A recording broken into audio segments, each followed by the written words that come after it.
लोकाभिरामं रणरङ्गधीरं राजीवनेत्रं रघुवंशनाथं कारुण्यरूपं करुणाकरं त्वं श्रीरामचन्द्रं शरणं प्रपद्ये। मनोजवं मारुततुल्यवेगं जितेन्द्रियं बुद्धिमतां वरिष्ठं वातात्मजं वानरयोत्तमुख्यं श्रीरामदूतं शरणं प्रपद्ये। श्री श्री सीतारामचंद्राय नमः। श्री गुरुभ्यो नमः।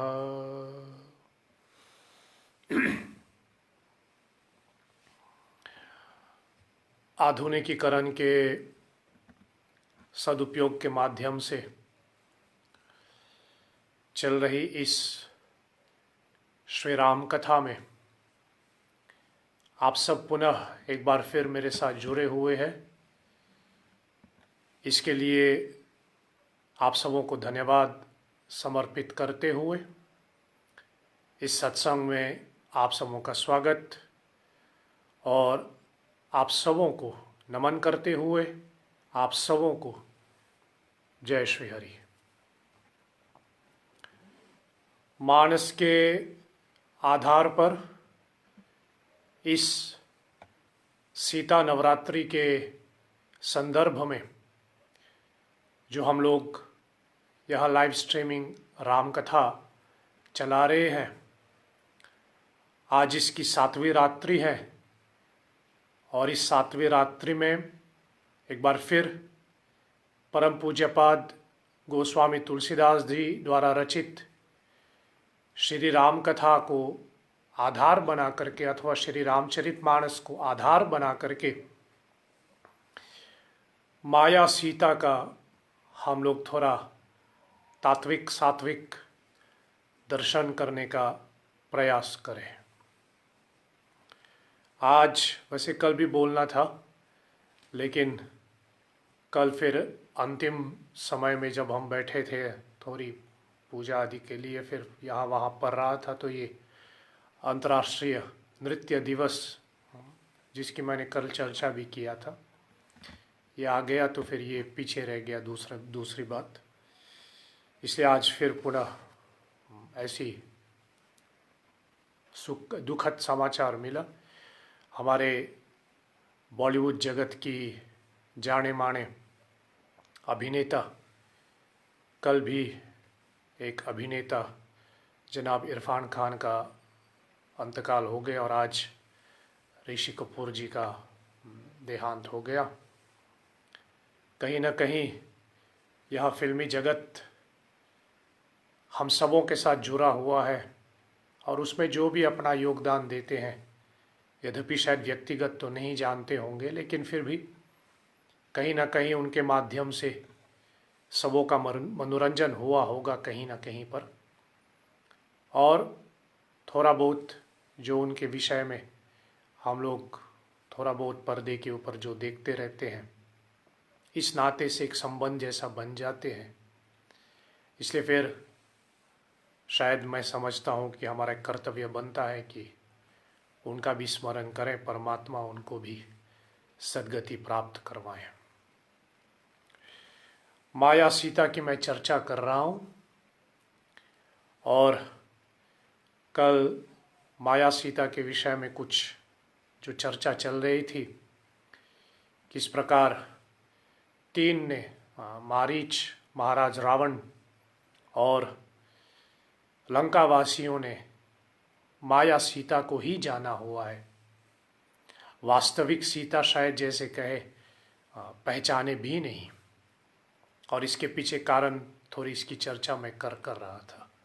उसी प्रसंग को थोड़ा आगे बढ़ाऊं, लेकिन प्रारंभ में शायद मैं यह जोड़ना चाहूँगा कि गोस्वामी तुलसीदास जी ने अपने रामचरितमानस में राम, भरत, लक्ष्मण, शत्रुघ्न के जन्म के समय ऐसा वर्णन किया हुआ है कि महाराज दशरथ के यहाँ ये 4 पुत्र नहीं हैं, ये 4 पुरुषार्थ है, धर्म अर्थ काम मोक्ष।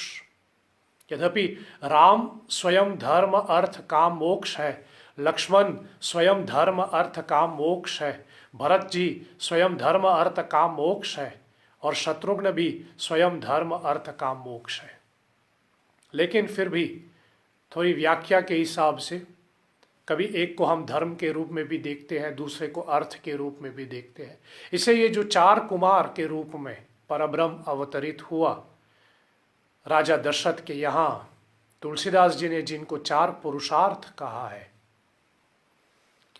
और मिथिला के महाराज जनक के यहाँ जो 4 कन्याओं की उत्पत्ति हुई, जो 4 कन्याओं की हम चर्चा करते हैं मिथिला के, जहाँ राम, भरत, लक्ष्मण जी और शत्रुघ्न जी की बात जनकपुर में होता है, वहीं पर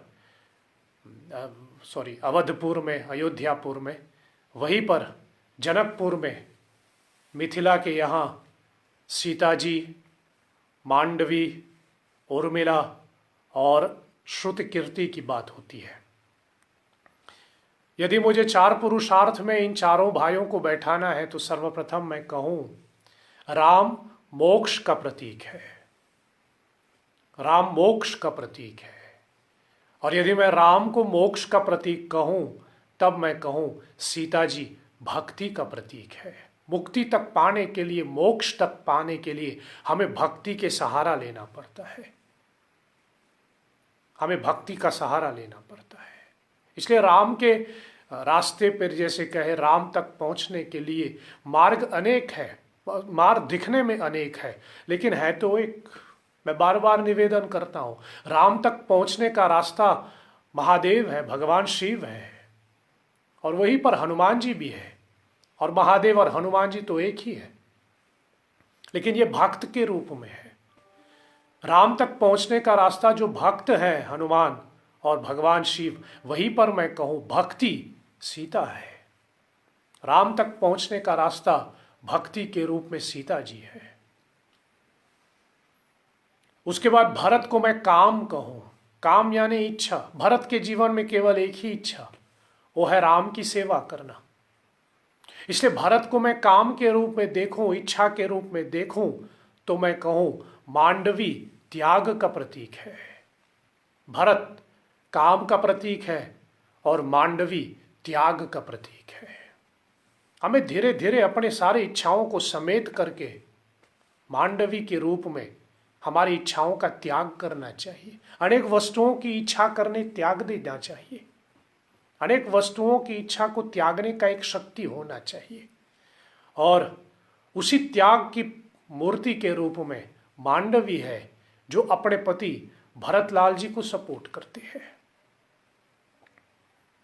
और आज थोड़ी मैं ये भी चर्चा करना चाह रहा था कि हमारे, मतलब जैसे कहीं व्यक्तिगत तौर पे हम में भक्त के रूप में, भक्त और भगवान के बीच में रामचरितमानस के आधार पे मैं कहूँ, खासकर भरत जी को केंद्र में रख करके, हनुमान जी को केंद्र में रख करके, और नर के रूप में भगवान राम को केंद्र में रख करके, आधार बना करके, इन तीनों के चरितार्थ के आधार पे मैं कहूँ भक्त और भगवान के बीच में कुल मिलाकर के 18 बाधाएं हो सकती है। There can be 18 obstacles between a devotee and his devotion. There can be 18 obstacles. और 18 जो है पूर्णांक है, 1 + 8 = 9। जिस प्रकार भक्ति परिपूर्ण है, उसी प्रकार उनकी बाधाएं भी, इतने बाधाएं मिल करके उस परिपूर्ण के सामने हमारे सामने उत्पन्न हो जाते हैं। इसलिए भरत के चरित्र, हनुमान जी के चरित्र और स्वयं राम की चरित्र को आधार बना करके मैं कहूँ कुल मिलाकर के 18 बाधाएं हो सकती है। इसलिए भरत को मैं अभी के लिए काम कहूं और मांडवी को मैं त्याग कहूं।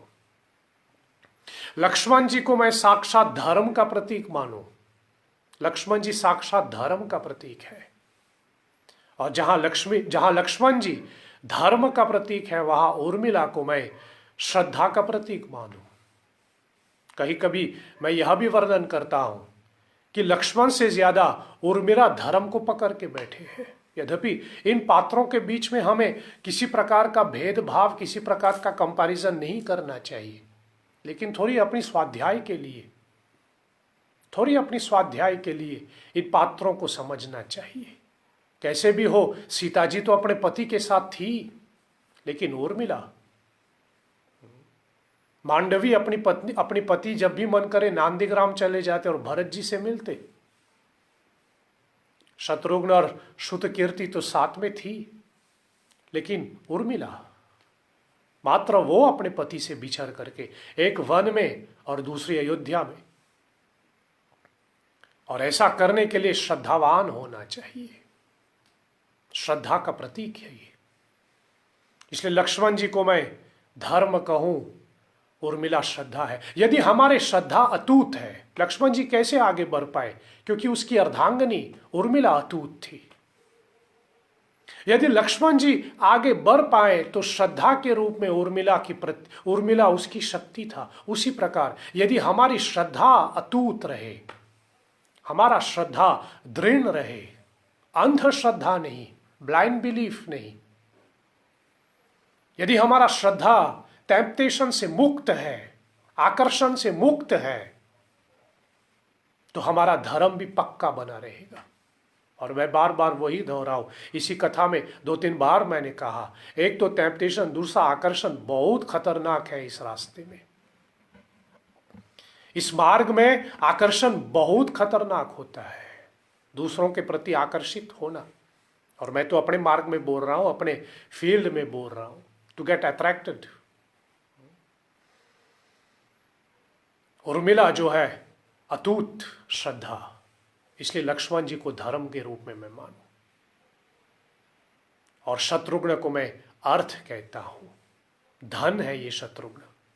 धन्य का मतलब है, धन का मतलब मेरा उसकी सबसे बड़ी पूंजी जैसे कहे, ये मौन पात्र है। ये मौन पात्र है। दोनों भी कुछ नहीं बोले, ना शत्रुघ्न ज्यादा बोले, ना श्रुतकीर्ति ज्यादा बोले। इसलिए शत्रुघ्न अर्थ है तो श्रुतकीर्ति को मैं मौन कहूं। अर्थ हम धन रूपी अर्थ या फिर धन रूपी धन को प्राप्त कर सकते हैं जब हम मौन रहता है। धन का संचय तब होता है जब हम मौन का रास्ता अपनाता है। बस कर्म करते जाओ। तो ये 4 पुरुषार्थ के रूप में ये 4 भाई और ये 4 बहनों को मैं साथ में जोड़ दूं। थोड़ा संक्षेप में 18 है, इसलिए लंबा नहीं जा पाऊंगा, विस्तार से नहीं जा पाऊंगा। 18 के 18 आपको बताऊंगा ही। कुछ 1-2 तो मैं नोट करके भी लाया हूं ताकि भूल ना जाऊं, लेकिन थोड़ा संक्षेप में, क्योंकि लंबी लिस्ट है, 18 तक जाना है। इसके ऊपर तो पूरी 9 दिन की कथा चल सकती है। 18 बाधाएं हमारी भक्ति के मार्ग में, the 18 obstacles that we can come across while practicing devotion, while doing our devotion. और ये मैं हनुमान जी, भरत जी और स्वयं राम को केंद्र में रख करके उनकी चरितार्थ के आधार पे आपके साथ बांट रहा हूं। हमारे और हमारे भक्ति के बीच में जो पहला बाधा आ सकता है, हमारे और हमारे भक्ति के बीच में जो पहली बाधा हो सकता है, वो है गुम हो जाना। हम गुम हो जाते हैं, वी गेट लॉस्ट। और हमारे सनातन धर्म में बहुत से लोग ऐसे बोलते हैं, there are many confusion, so many confusion. इतने सारे भगवान, इतने सारे विधि, इतने सारे क्रियाएं, इतने ये, इतने वो, इतने। और कभी कभी तो लोग ये भी बोलते हैं कि एक कथा में हम लोग ये बोलते हैं कि शिव जी सबसे बड़ा है, दूसरी राम कथा में बोले कि राम सबसे बड़ा, तीसरी हनुमान जी की कथा तो बोले हनुमान जी बड़ा, दुर्गा की कथा में बोले दुर्गा। आदमी इन सब में खो जाते हैं, इन सब में खो जाते हैं। इसे ये हमारे भक्ति की पहली बाधा है। इन सब चीजों में खो जाना, to get lost in the scriptural injunctions, या फिर जैसे कहे to get confused about the scriptural injunctions, ये हमारी भक्ति की पहली बाधा हो सकती है। जैसे हनुमान जी जब सीता जी की खोज करने जाते हैं किष्किंधा कांड में, सब वन में खो जाते हैं, खबर भी नहीं कहाँ जाना है, और वहां रास्ता बताने वाले कोई स्वयं प्रभा साध्वी के रूप में मिल जाते हैं। और इस बाधा का निवारण मैं कहूं, if you get lost in all these, तब मार्ग दिखाने के लिए किसी गुरु के आश्रय ले ले, किसी को गुरु बना ले, आपकी कंफ्यूजन दूर हो सकता है। पहली बाधा है टेम्पटेशन, पहली बाधा है कंफ्यूजन या फिर लॉस्ट जैसे कहे खो जाना, और दूसरी बाधा है संपाति। जब हनुमान जी को स्वयं प्रभा ने आदि वानरों को बताया कि समुद्र किनारे पहुंच गए सब, तो वहां संपाति मिल जाते हैं। और संपाति जब उन सब वानरों को देखते हैं तो संपाति क्या कहते हैं? संपाति कहते हैं कि बड़े दिनों के बाद परमात्मा ने मेरी भोजन की व्यवस्था कर दी, मैं इन वानरों को खा करके अपने पेट भर लूं, और इसलिए मैं संपाति को बाधा कहता हूं। आप भक्ति के रास्ते पे निकले ना, आपको खाने वाला अनेक मिलेगा, आपको निचोड़ने वाला अनेक मिलेगा। अनेक खाने वाले बैठे हैं यहां, इसका सही अर्थ भी ले लेना। हमको कोई खा ले, बाहर बहुत बैठे हैं खाने वाले, इसलिए तो सब अपने अपने मत की दावा करके रहते कि मेरे मत जो कहता है, मेरा जो कहता वही सही, दूसरा कहता मेरा मत जो कहता वो सही, तीसरा बोले नहीं वो गलत बोल रहे, हम सही बोल रहे। यही खाने वाले लोग हैं। जो कृष्ण को मानते हैं वो बोले मेरा जो मत है वो सही है, जो शिव को मानते हैं बोले मेरा मत सही है, कृष्ण वाले को छोड़ो। जो शिव को नहीं मानते, जो गुरु को मानने वाले, वो बोले नहीं वो गलत है, मेरा मत सही है। यही इन्हीं लोगों को मैं कहता हूं खाने वाले लोग। कितने खाने वाले लोग बैठे हैं यहां। इसलिए ये हमारी साधना की दूसरी बाधा है। और तीसरी बाधा मैं कहूं जो हनुमान जी के आधार पे मैं लेके चलूं, जब हनुमान जी लंका की ओर जाते हैं तो मैनाक पर्वत मिलता है, मैनाक पर्वत मिल जाता है। मैनाक पर्वत जो सोने का बना हुआ था, और हनुमान जी से कहते हैं कि थोड़ा विश्राम करो, लेकिन हनुमान जी कहते हैं राम काज की बिनु मोहे कहा विश्राम। यहां सोने की मैनाक पर्वत का मतलब क्या है? टेम्पटेशन। भक्ति मार्ग में बहुत टेम्पटेशन होता है, इसलिए इस बाधा को पार करना चाहिए। We have to resist temptation. ये भक्ति मार्ग का एक बहुत खतरनाक बाधा है, बहुत गहरा बाधा है टेम्पटेशन।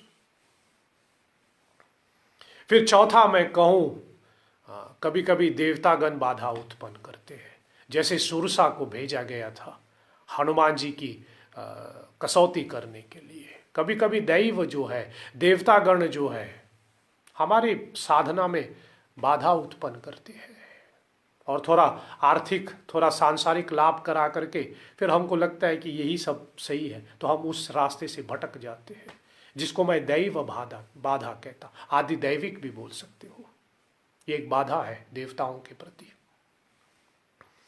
पांचवा बाधा मैं कहूं सिंहिका के रूप में। सिंहिका एक ऐसी राक्षसी था जो ऊपर चलने वाले, जो आकाश मार्ग से जाते थे, नीचे उनकी परछाई को देख करके उनको पकड़ लेते थे, परछाई को पकड़ लेते थे।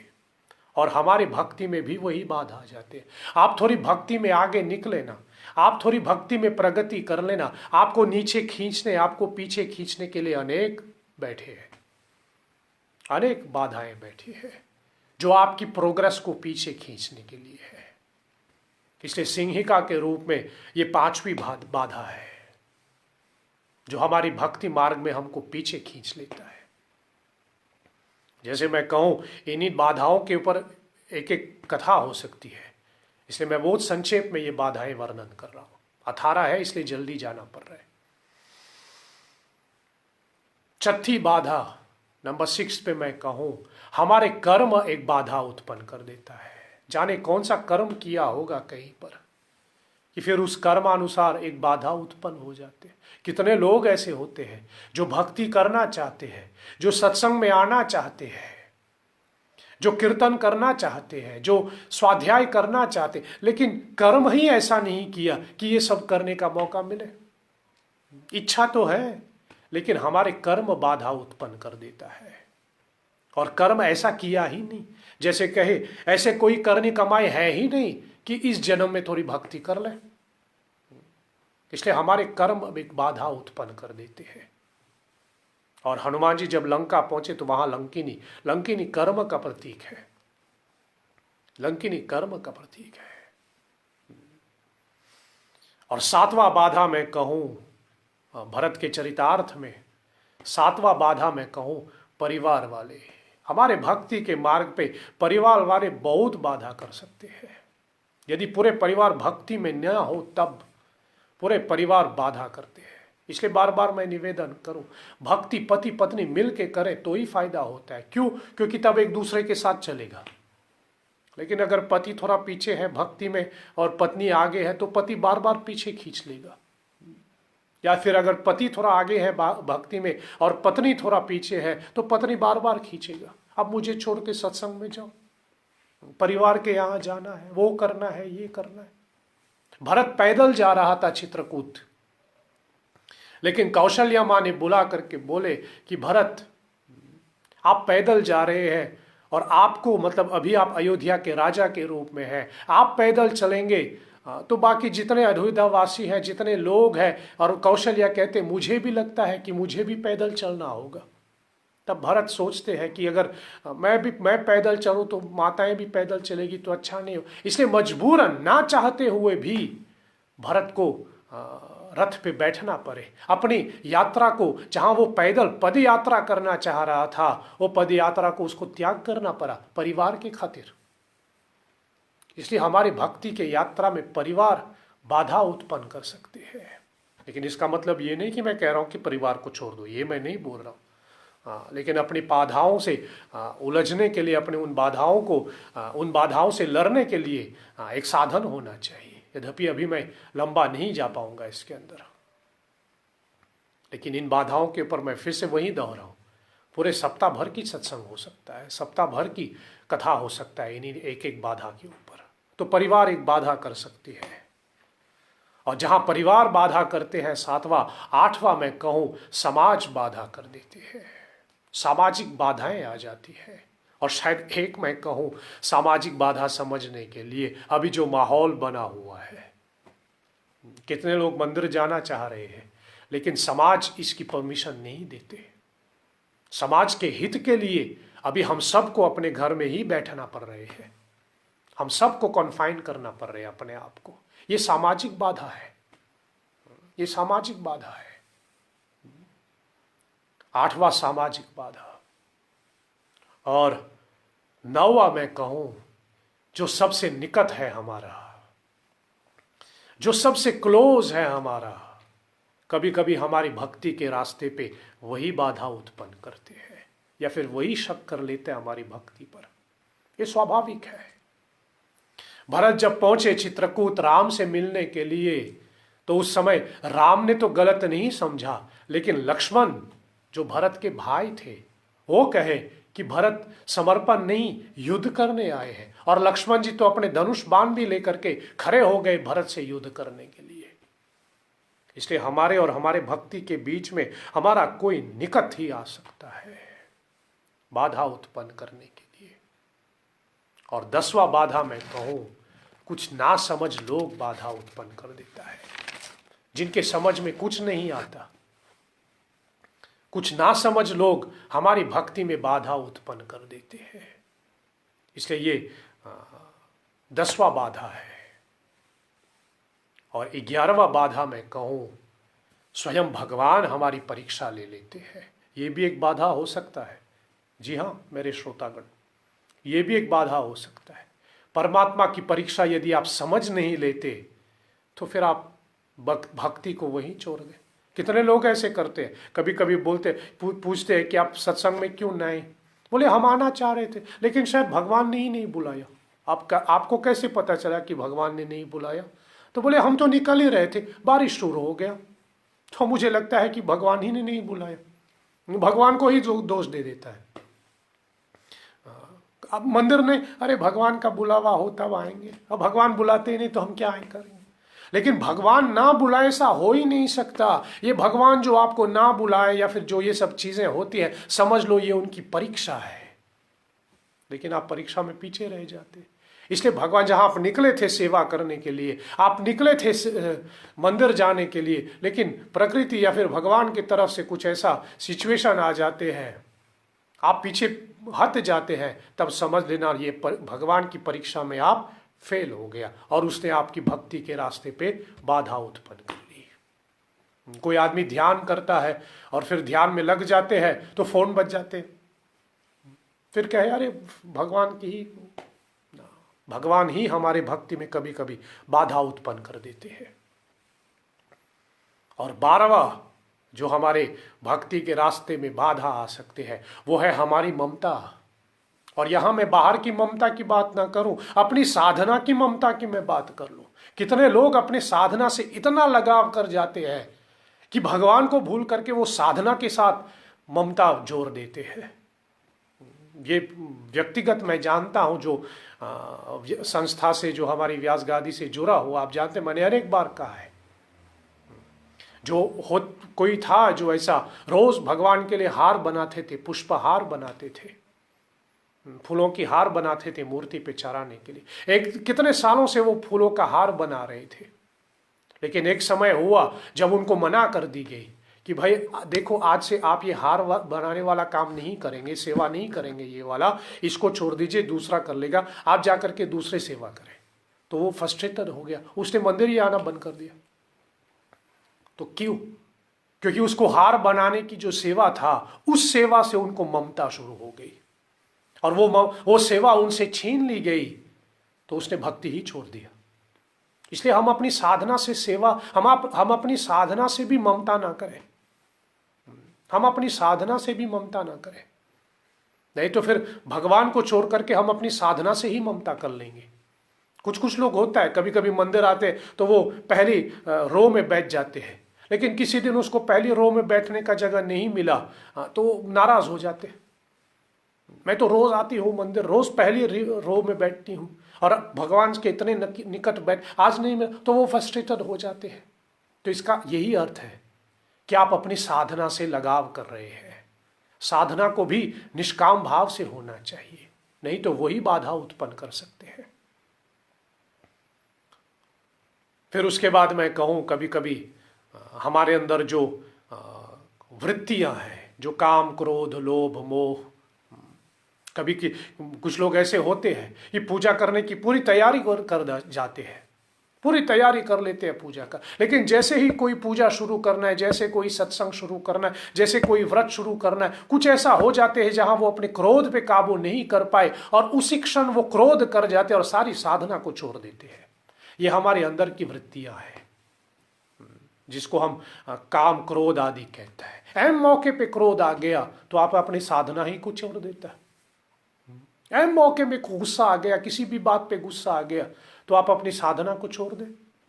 तो ये हमारी साधना का एक बाधा है, हमारे अंदर की वृत्तियां। नंबर 14 पे मैं कहूं, कभी कभी जैसे कहे ज्ञानी पुरुष हमारी साधना में बाधा उत्पन्न करते हैं। बहुत से लोग ऐसे होते हैं, ज्ञानी पुरुष हमारी साधना में बाधा उत्पन्न कर देता है। आप सालों से कोई साधना कर रहे हैं, सालों से आप कोई स्पिरिचुअल प्रैक्टिस कर रहे हैं, सालों से आप कोई मंत्र जप रहे हैं, सालों से आप किसी साधना में लगे हुए हैं, फिर अचानक कोई व्यक्ति आ जाते हैं कहीं पर, कोइंसिडेंटली वो आ जाते हैं, फिर ऐसे ही आप थोड़ा बताने के लिए वो कितना ज्ञानी है तो वो आपके मन में एक शंका पैदा कर दे, अरे जो आप बोल रहे हैं वो गलत है, यहां जो भगवान की चित्र आपने रखा वो गलत है, ये जो आप कर रहे हैं ना ऐसा सही नहीं है। तो वो अपने ज्ञान का प्रदर्शन करने के लिए आपके मन में एक शंका उत्पन्न हो जाते हैं और सालों से जो बाधा, जो साधना आप कर रहे हैं, उस ज्ञानी पुरुष के दिए हुए शंका की वजह से आप अपनी साधना को छोड़ देते। कितने मिलते हैं ऐसे। मैं एक उदाहरण के तौर पे दे रहा हूं, किसी के ऊपर उंगली नहीं उठा रहा हूं, मैं व्यक्तिगत ऐसे किसी व्यक्ति को जानता भी हूं। जो सालों से अपने घर में सभी देवी देवताओं के चित्र रखते हैं, ये रखते हैं, वो रखते, दुर्गा जी का, शिव जी का, ये भगवान सूर्य का, सबका वो करते, हनुमान जी की चाबुत्रा। फिर अचानक कोई सेक्ट वाला आ गया, कोई पंथ वाला आ गया, उनके परिवार में कोई एक पंथी बन गया, उसमें से उस सेक्ट पे चलने लगा। अब वो व्यक्ति जो थोड़ा बहुत ज्ञानी, अपने आप को ज्ञानी बताते, उसने उनको बताया कि ये शिव जी की फोटो, ये दुर्गा की फोटो नहीं रखना चाहिए घर में। शिव जी की, नटराज की फोटो रखेगो तो तेरे घर में तांडव उत्पन्न हो जाएगा, इसलिए शिव जी की पूजा नहीं होना चाहिए, दुर्गा की पूजा, बस एक ही का चित्र रखो और उसी की पूजा करो। और बेचारा जो अपने सालों से साधना कर रहे, उस ज्ञान की वजह से, या फिर जैसे कि जो अपने आप को ज्ञानी बता रहे, उसने मन में ऐसा शंका पैदा कर दिया तो उसने अपनी साधना छोड़ दी। इसलिए ज्ञानी पुरुष कभी कभी हमारे मन में, हमारी भक्ति में बाधा उत्पन्न कर देता है। और 16वां फिर मैं कहूं, द्वेष। द्वेष का मतलब होता है हेट्रेड। जो शिव को मानते हैं वो वैष्णवों से द्वेष कर ले, जो वैष्णव है वो शैव्य से द्वेष करते हैं, जो वैष्णव है वो शक्त से द्वेष करते हैं। ऐसा द्वेष भाव जो हमारे अंदर आ जाते हैं, वही बाधा उत्पन्न कर देता है। मैं बार बार कहूं, आप किसी सूत्र से, किसी प्रसंग से, किसी ग्रंथ से, किसी साधना से आप सहमत ना हो। कितने ऐसी साधनाएं होती है जिससे मैं सहमत नहीं हो पाता हूं, मैं इसको स्वीकार नहीं कर पाता हूं, मैं सहमत नहीं होता हूं उससे। I don't agree to this practice. लेकिन उसकी निंदा नहीं होना चाहिए। आप उस साधना को नहीं करते, you don't believe to this practice, you cannot agree to this practice, okay, no problem, don't believe, don't agree, don't practice. लेकिन उसकी निंदा भी मत करना। जिस साधना से आपका मन नहीं है, जिस साधना पे आपका विश्वास नहीं है, और जो दूसरे कर रहे हैं उनको करने दें। मैं बार बार यही उदाहरण देता हूं, जो व्यासपीठ के साथ जुड़ा हुआ है, आप जानते, स्मरण आ जाएगा। भगवान ने जो हाथ बनाया हमको, देखिए बीच में हमको यहां जगह छोड़ दिया। दिस इज एकता। एकता का मतलब ये नहीं है, मैं बार बार कहता हूं, लोग कहते हैं कि एकता बनो, एकता होना चाहिए, सब एक होना चाहिए, सब साथ में होना चाहिए। ऐसा नहीं होना चाहिए। ऐसा कितने समय तक आप रह सकते हैं? कितने समय तक आप ऐसा अपने पांचों उंगली को ऐसा करके रख सकते हैं? 1 घंटा, 2 घंटा, 1 सप्ताह, 2 सप्ताह, 1 महीना? फिर उसके बाद क्या होगा? ये उंगलियां थक जाएगी ऐसी। आपको ये उंगलियां उसकी ओरिजिनलिटी में लेना होगा। और इन उंगलियों की ओरिजिनलिटी क्या है कि बीच बीच में यहां पर जगह है। एक दूरी बनाए रखो सबसे, ये एकता है। जहां जरूरत पड़े तो कुछ समय के लिए ऐसा हो जाओ, लेकिन प्रयोजन समाप्त हो जाए, ये दूरियां मेंटेन करो। सोशल डिस्टेंसिंग आज के शब्द में कहूं, ये नया नया शब्द सीखने को मिल रहे हैं। इसलिए जिस साधना पे आपका विश्वास नहीं है, मत करो, विश्वास मत करो उसके ऊपर, लेकिन निंदा भी मत करना। किसी किसी को कोई साधना अच्छा ना लगे, और उसके लिए don't feel sorry for that, you are free. Tulsidas ji ने पूरी छूट भी दिया हुआ है। लेकिन निंदा भी मत करना, द्वेष मत करना। और 17वें बाधा मैं कहूं, हमारा बंधन एक बाधा उत्पन्न कर देता है। बहुत बार हमारे जो बंधन होते हैं, जो रिलेशनशिप होते हैं, वो एक बाधा उत्पन्न कर देता है। कभी कभी नवरात्रि आ जाते हैं, फिर समझ में आ गया कि परिवार में मृत्यु हो गया, उस बंधन की वजह से, उस रिलेशनशिप की वजह से अब नवरात्रि नहीं मना पाएंगे, एक बाधा उत्पन्न हो जाती है। इससे हमारे बंधन, हमारी जो रिलेशनशिप है, वही बाधा उत्पन्न कर देती है। और 18वां बाधा मैं कहूं, मानस के आधार पे मैं कहूं, इस बाधा का नाम ही मैं दे दूं रावण। 18वां बाधा है रावण। रावण माने अहंकार, रावण माने जो मोह, रावण माने एक तरह का अखर जाना। और यहां मैं फिर वही कहूं, मैं दूसरे की बात ना कहूं, लेकिन अहंकार के रूप में मैं कहूं, किस बात की अहंकार? अपनी साधना की अहंकार। हमारी साधना की अहंकार ही एक बाधा उत्पन्न कर देता है। इसलिए ये 18 बाधा अगर विस्तार से मैं बात करूं तो फिर शायद और विस्तार से समझाने का मौका मिलता है, लेकिन थोड़ा संक्षेप में, क्योंकि मुख्य विषय भक्ति नहीं, मुख्य विषय मेरा माया है, माया सीता, इसलिए मुझे वहां जाना है। इसलिए ये हमारे भक्ति के बीच में ये जो बाधाएं हैं, थोड़ा स्मरण में आ रहा था, मैं बोलना चाह रहा था इसके बारे में, फिर बीच में निकल गया। और ये नृत्य दिवस बीच में आ गया तो कीर्तन और नर्तकी के बीच में थोड़ा संवाद हो गया, तो फिर मैंने सोचा कि आज थोड़ा बांट दूं आप में से।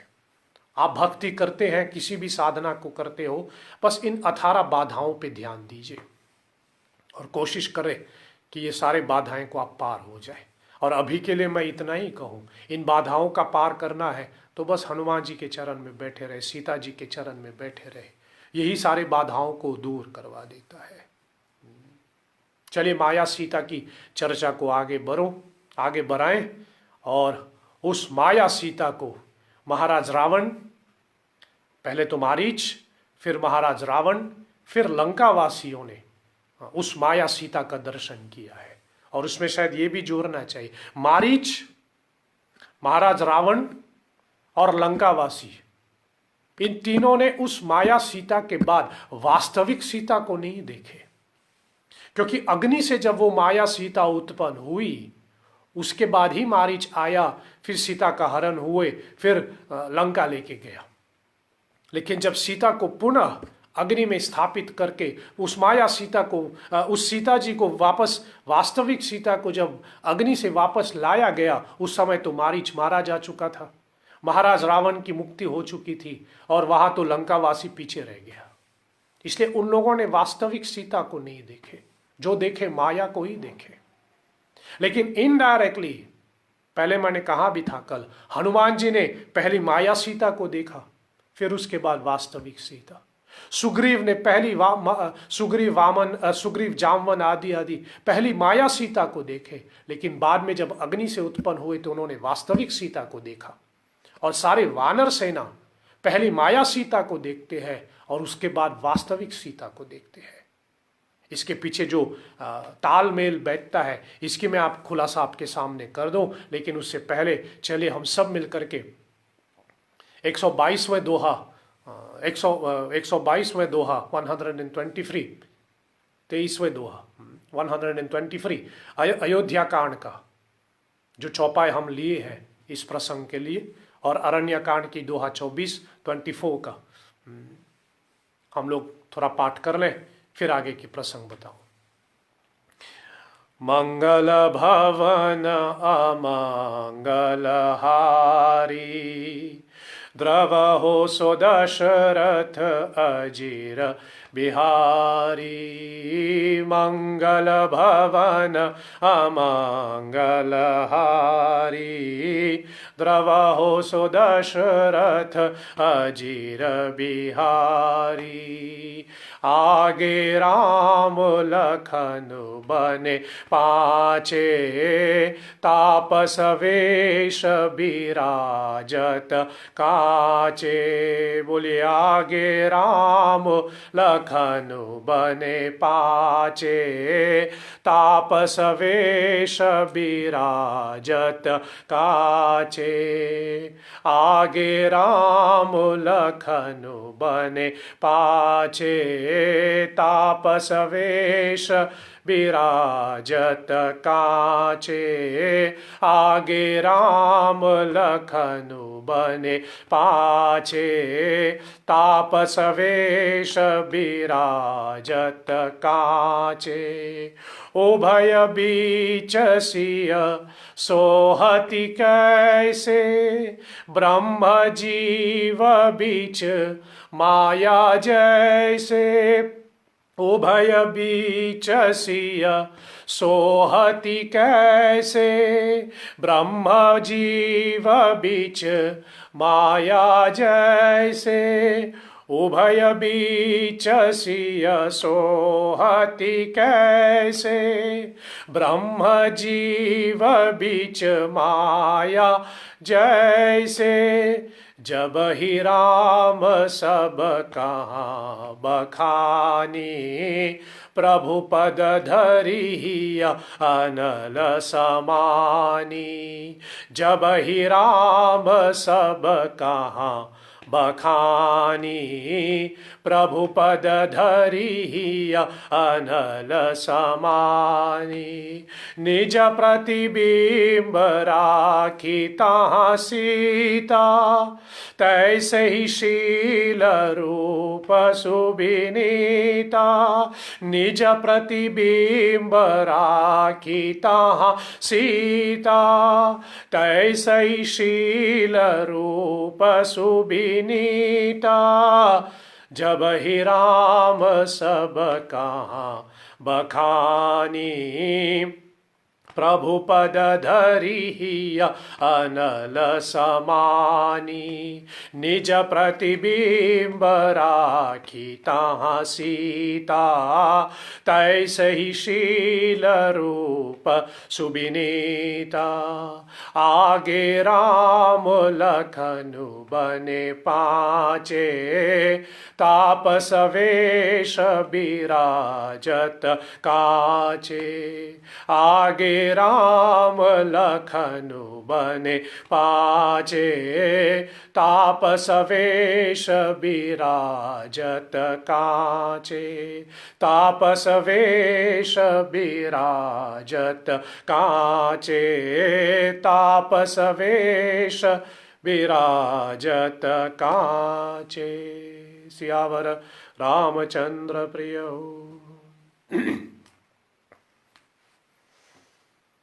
सो माया सीता को मारीच ने देखा, या फिर मारीच ने माया सीता को पाया, वास्तविक सीता को नहीं। और कल मैंने आपको बताया इसके पीछे कारण जो मेरे समझ में आता वो यही है कि मारीच गया राम के पास, मारीच गया राम के पास, लेकिन राम के लिए नहीं। एक तो अपनी व्यक्तिगत स्वार्थ के लिए, और दूसरा सबसे बड़ी बात रावण की भय से अथवा रावण को खुश करने के लिए वो राम के पास गया। इसलिए कल भी मैंने कहा, भक्तों के लिए भी मैं कहूं, जैसे कहे यजमान के लिए भी मैं कहूं, शायद पुरोहित के लिए भी मैं कहूं, सभी के लिए हम लोग समझना चाहिए, अपने लिए भी मैं कहूं। हम साधना करें, हम पूजा पाठ करें, हम भगवान की आराधना करें, किसी भी प्रकार की हम पूजा करें, बस भगवान की प्रसन्नता के लिए करें और किसी और की खुशामद करने के लिए नहीं, किसी और की प्रसन्नता के लिए नहीं। कभी भी हम लोग पाठ करते हैं ना, जैसे राम रक्षा स्तोत्र का पाठ करते हैं, तो उसमें जो विनियोग आते हैं उसमें कहते हैं श्री सीता रामचंद्र प्रीति अर्थम। प्रीति अर्थम का मतलब क्या है कि रामचंद्र जी की प्रसन्नता के लिए मैं ये पूजा कर रहा हूं।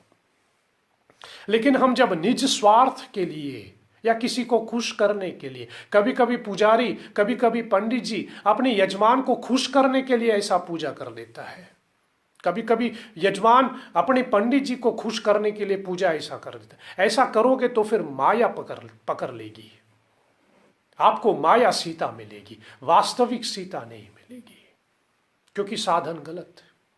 और दूसरा है महाराज रावण,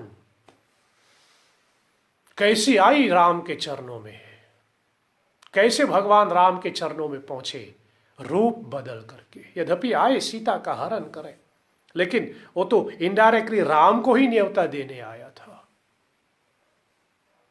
यद्यपि उसका एक, जैसे कहे, एक सही अर्थ भी हो सकता है, there is a positiveness in the doings of Maharaj Ravan.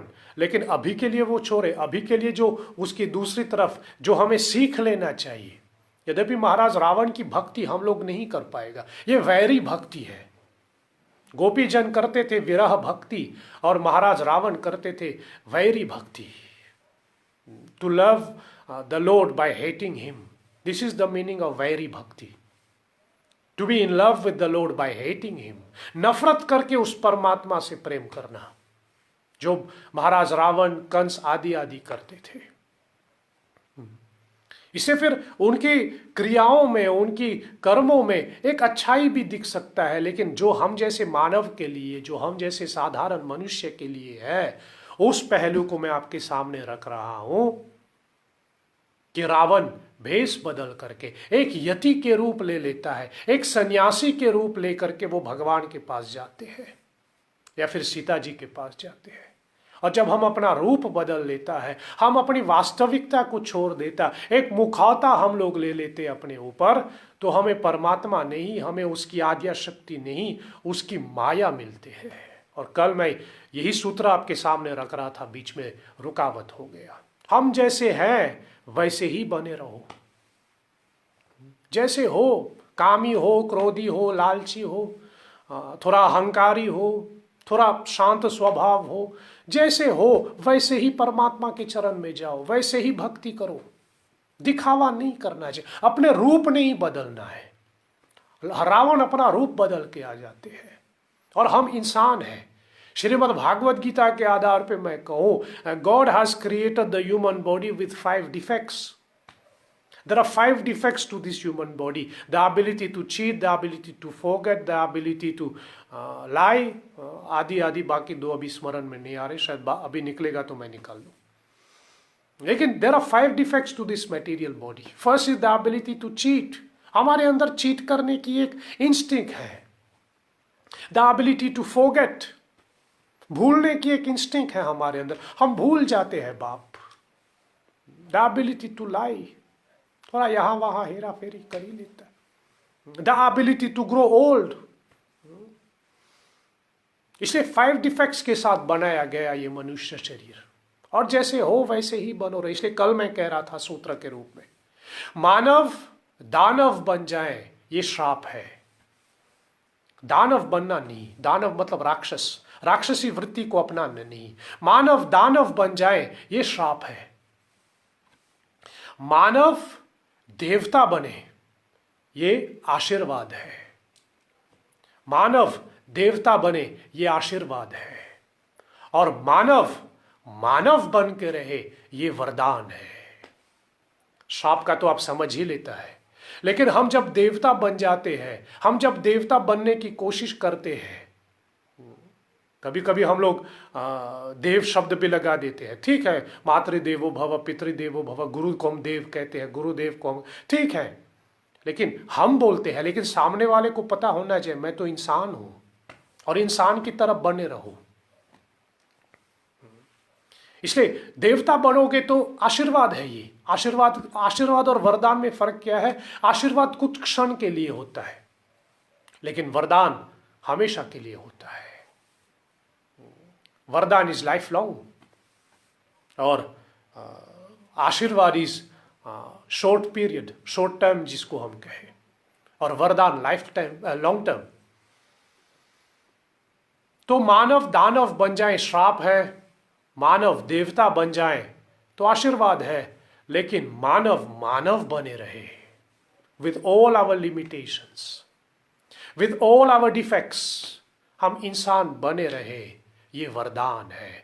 और ध्यान देना मेरे श्रोताओं, इंसान बनना बहुत मुश्किल है। कभी कभी मैं कहूं राक्षस बनना बहुत आसान है, देवता बनना भी बहुत आसान है, लेकिन इंसान बने रहना। इसलिए परमात्मा के, वैसे भागवतकार तो 24 अवतार की कथा कहते हैं, लेकिन हम लोग मुख्य रूप में 10 अवतार की ही बात करते हैं। वो परमात्मा परमेश्वर आदि पुरुष परमपिता श्री हरि भगवान, उनके 10 अवतारों में केवल एक ही बार वो नर बने हैं राम के रूप में।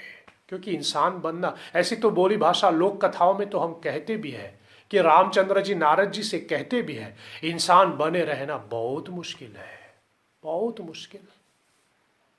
इंसान बने रहना बहुत मुश्किल है।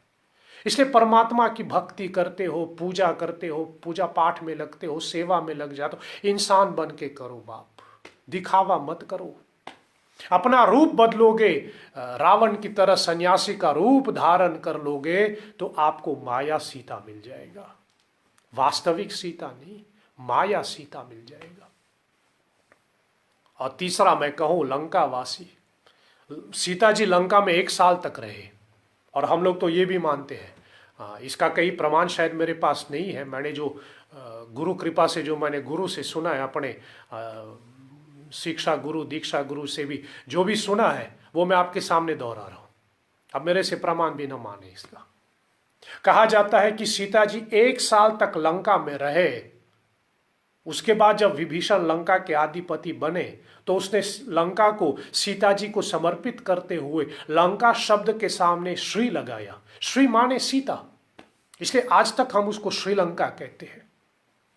और मैं बार बार निवेदन करता हूं, भारत के आगे हम लोग श्री नहीं लगाते, हाँ, यद्यपि भारत को माँ कहते हैं, भारत माता की हम लोग जय जयकार करते हैं, जय भारत माता की, लेकिन श्री भारत तो नहीं कहता। दुनिया में ऐसा कोई देश है ही नहीं जिसके नाम के आगे श्री लिखा है, सिवाय लंका के, क्योंकि वहां सीता जी निवास करते हैं। लेकिन सीता जी वहां 1 साल तक निवास किए, लेकिन फिर भी लंका वासियों को माया सीता दिखे, उनको वास्तविक सीता नहीं दिखे। इसके पीछे यदि मेरे से कारण पूछे तो मेरे गुरु कृपा से मेरे समझ में ये आते हैं कि लंका वासियों ने माया सीता इसलिए पाया क्योंकि वो लोग सुविधा में रहते थे। जब आप सुविधा में भक्ति करोगे तो माया ही मिलेगा, वास्तविक नहीं मिलेगा।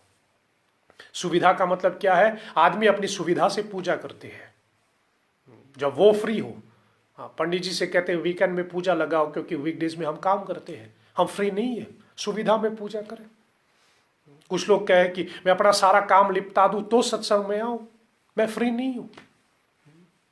खाली समय है तो सत्संग में आ जाएगा, नहीं तो फिर नहीं। तो खाली समय जो आप सत्संग आते हैं तो वो भक्ति नहीं होता, क्योंकि अब तो खाली है, क्या करें। जैसे मैं बार बार कहता हूं, मंदिर में बैठ करके राम राम जपने से कोई बड़ा काम नहीं होता, क्योंकि मंदिर में कोई भी आता है कैसे भी हो वो राम राम ही जपेगा, क्योंकि माहौल ऐसा बना है।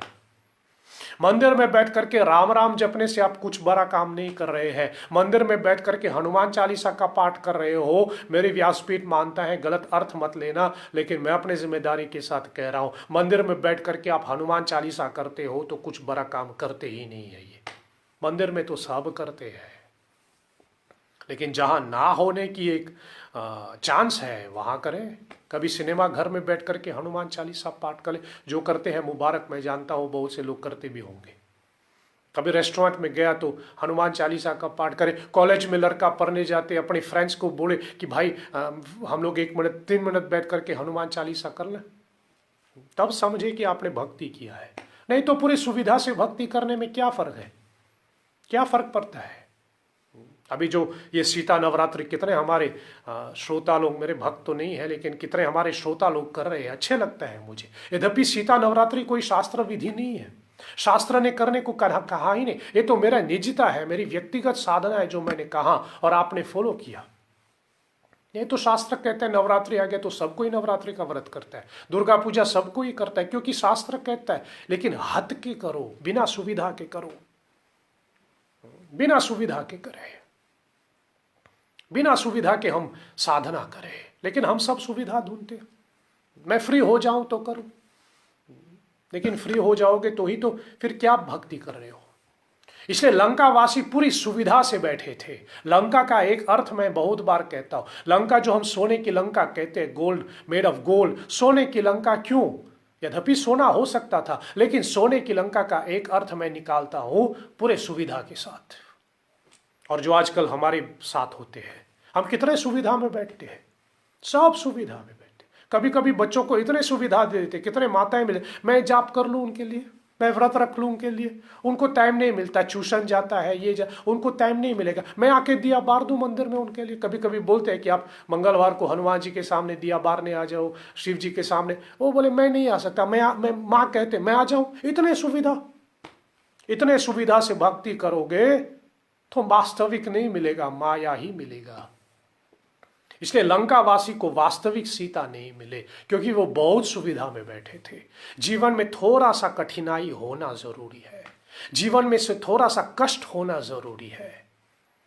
हर एक ज्यादा सुविधा में मत बैठो, नहीं तो माया का प्रभाव, माया प्राप्त हो जाएगा, वास्तविकता प्राप्त नहीं होगा। ना खुद ज्यादा सुविधा में बैठे, ना अपने बच्चों को इतनी सुविधा दे। यद्यपि दे, मैं ये ना कहूं, लेकिन उतना भी ज्यादा ना दे। हम लोग तो ये भी कहते, परमात्मा से वरदान मांगते समय भी तो हम लोग कहे कि परमात्मा से वरदान मांगते समय कहे कि हे भगवान इतना ना दो कि मैं रावण बन जाऊं।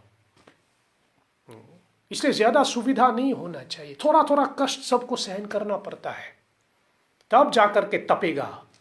कल परसों भी मैंने कहा, सोने को जब अग्नि में नहीं तपाओगे तो चमक कहां से आएगा। यदि थोड़ा बहुत कष्ट रूपी अग्नि से आप अपने बच्चों को तपाएगा नहीं तो चमक कहां से आएगा।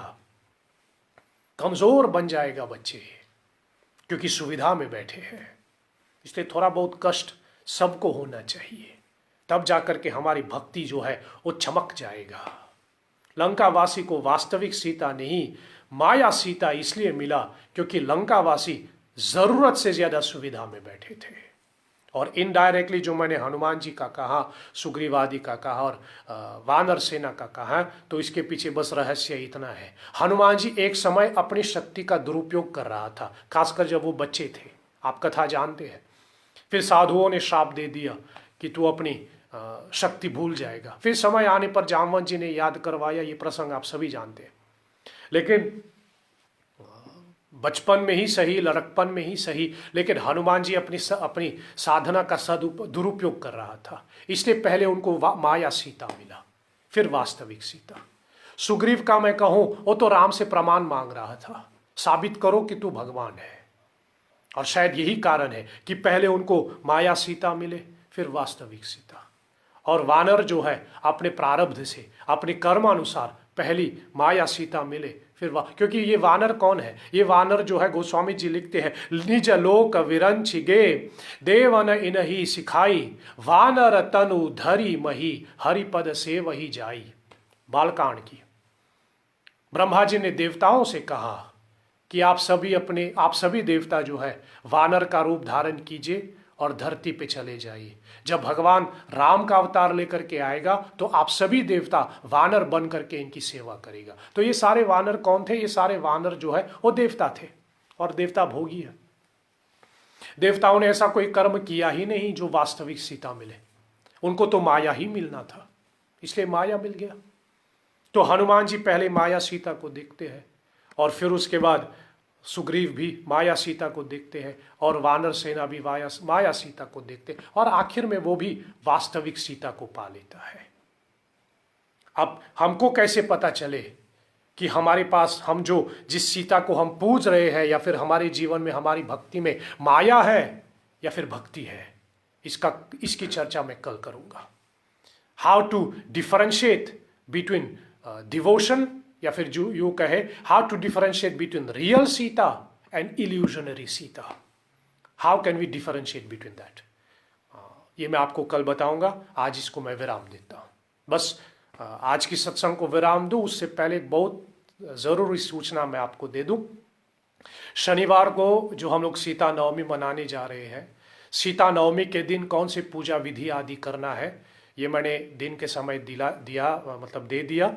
और श्री हरि सेवा संस्था के फेसबुक पेज पर, जो Shri Hari info corner Facebook page पर है, वहाँ पर शनिवार को जो सीता जयंती के दिन आपको जो पूजा विधि करना है, वो पूजा विधि की सारे क्रम, उसकी सारी प्रोसीडियर्स श्री हरि सेवा संस्था के फेसबुक पेज पर पोस्ट किया गया है, श्री हरि इन्फो कॉर्नर पर। आप वहाँ से सारे क्रम प्राप्त कर सकते हैं कि आपको सैटरडे को कैसी पूजा करना है सीता नवमी के लिए। लेकिन अभी शाम के समय एक दो लोगों हमसे इसी के विषय में प्रश्न उठा रहे हैं, तो फिर मैंने सोचा जैसे नवरात्रि के लिए हमने किया था रामनवमी के लिए, वैसे ही ध्यान दीजिए, कल यानी फ्राइडे को, कल दिन के समय 11:15 के आसपास, 11:15 AM ड्यूरिंग द डे, हम एक विशेष लाइव स्ट्रीमिंग सत्संग करेंगे, एक आधा घंटा 45 मिनट्स के लिए। और उसमें हम सैटरडे की सीता नवमी के पूजा के बारे में आपको पूरी जानकारी देंगे कि सीता नवमी के दिन क्या क्या करना है, और जो चराने के लिए उसमें कहा गया है, क्यों हम ऐसे चराते हैं। ये हम फ्राइडे मतलब कल दिन के समय 11:15 को एक स्पेशल लाइव स्ट्रीमिंग करेंगे, एक आधा घंटा के लिए, 45 मिनट्स के लिए।